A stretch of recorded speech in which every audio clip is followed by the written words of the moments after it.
Honda Click version 2 guys.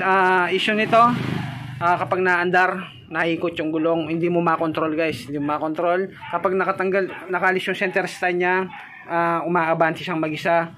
Tapos mahirap siyang i-atras guys, no? Kaya tingnan natin to, bubuksan natin yung panggilid niya para makita natin at malaman kung ano yung sira nito. Okay, baka yung clutch bell nito o yung lining niya, yun, nakatama na or may putol na clutch spring to. Tingnan natin guys, okay?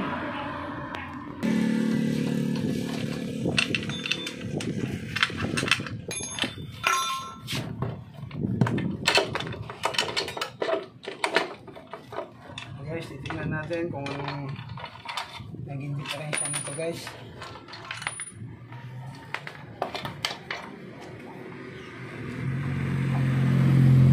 Okay guys, ito yung kakalasin natin, yung torque drive, yung clutch bell. Tingnan natin yung mga ano niya dito guys, no?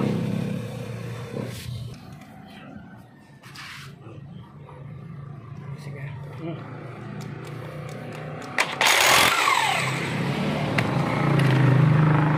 Guys, lalaman natin dito.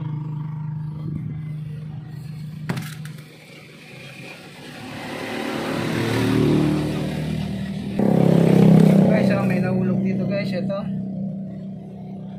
Okay, clutch spring. Saka po siya.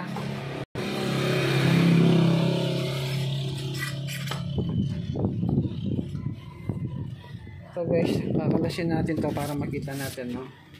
Ito, kitang-kita naman. Sige, bigyan na. Ito, nakaangat na kagad dito guys, no? Nakaangat na kagad yung kanyang lining. Tumatama na kagad dito sa kanyang clutch bell. Okay, yan, kaya umaabanti na siya. Tapos mahirap siyang i-atras dahil siguro dito, dahil sa naputol na clutch spring niya guys. Okay, pero para sigurado, tignan natin to, aalisin natin to. Sige, okay.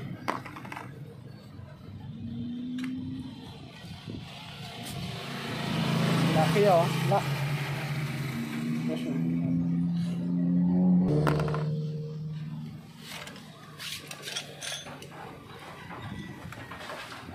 okay guys, ayun oh. Ito guys yung issue niya. Ayun oh, putol. Ayan. Putol yung kanyang clutch spring. Tatanggalin ko lang to guys.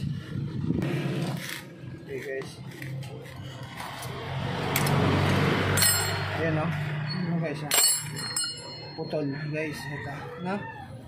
Kaya naabanti na siya kagad. Tapos mahirap siyang i-atras dahil naka-expand na yung isang lining natin. Nakatama na dito sa kanyang clutch bell. Okay, kaya mahirap siyang i-atras at umaabanti na kagad. Ito yung issue niya guys, no? Ito.